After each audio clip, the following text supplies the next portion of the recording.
D-Lo for boxing. All right, y'all, let's talk a little bit about this hot button topic that a lot of fans keep wanting to push. So, you know what I'm saying, and Boots Ennis as a potential opponent for Terence Crawford, or Boots Ennis as the boogeyman that Terence Crawford wants no part of, as some people are perpetuating as a new narrative out there. Let me say this.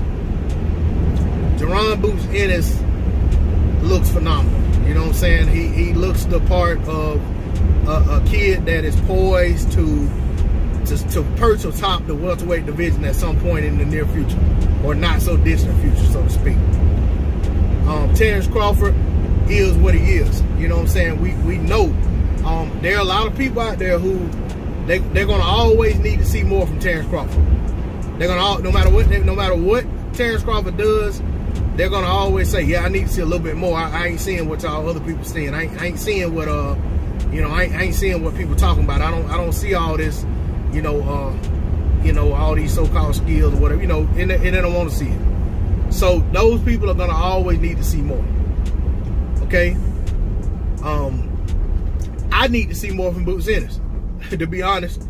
But at the end of the day, if he gets an opportunity against Terence Crawford, there's nothing else for me to see.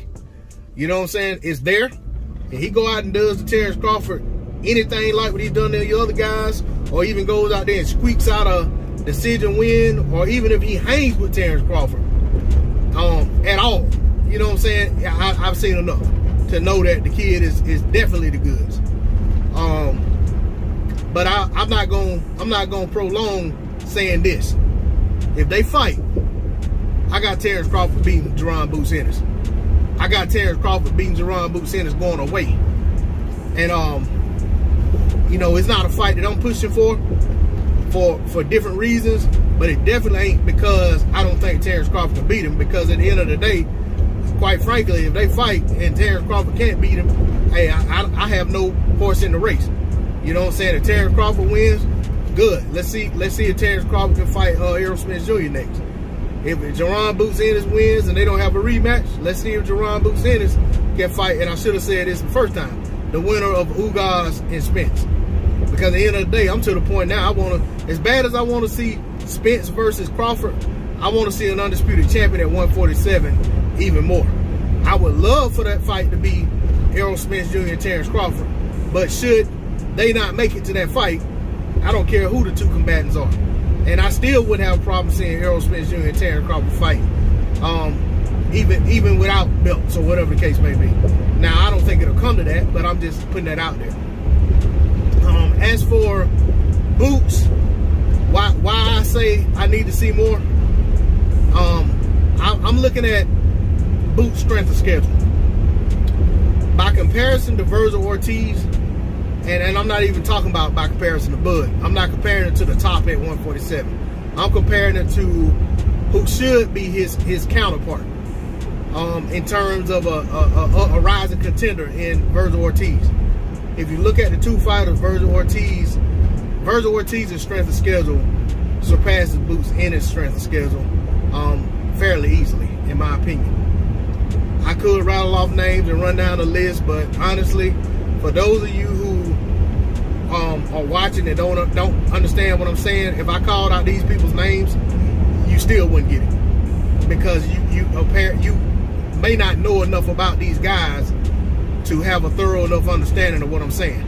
And like I said, so for me to even have to say it, because I look at it like this, anybody who is really following Boots' career should see that what we're seeing is a phenomenal skill set and talent, but we're not seeing it against the top guys, or even the guys just under the top guys. But I'll give him Lipinets, because Lipinets was a guy who, although I wasn't that high on him at 147, he did have a win over Lamont Peterson in a fight, Lamont's retirement fight, and he also was a guy who wasn't very far from getting a title shot, and I think it was in the IBF, so I'll give him that.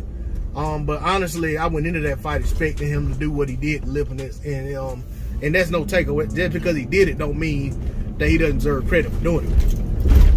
Just because I predicted it.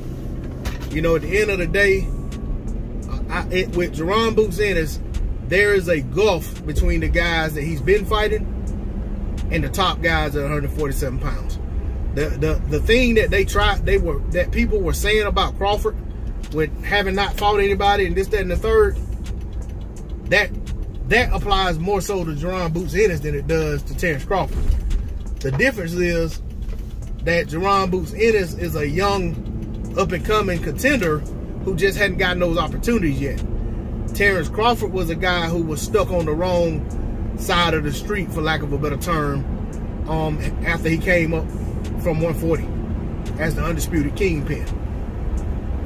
But in terms of those two guys fighting, I have no qualms about it. If Terence Crawford has something better coming down the pipeline, then I'm all for that too. But at the end of the day, I look at it like this. Terence Crawford has fought, his last two fights have been against guys that his detractors have wanted him to fight. Regardless of how those fights came about, his last two fights were against guys that his detractors wanted to see him in the ring with. And he went out and stopped both guys. So now his detractors are saying he should fight Boots Ennis. So should he choose to go out there and fight Boots Ennis, that's on him. Should he choose to fight somebody else, that's on him. I'm 100% okay with that. As long as Terence Crawford's in-game goal is to get Errol Spence Jr. in the ring, or the winner of Ugas and Spence for undisputed, then I'm right there with him. Because at the end of the day, that's what I want to see. And should Terence Crawford's next opponent, whoever that should be, beat him, and there's not a rematch clause, I hope to see that person pushing for a fight with the winner of Spence Ugas. That's all I got on it. D-Lo 404 Boxing. Like, share, comment, subscribe. I'm out. Peace.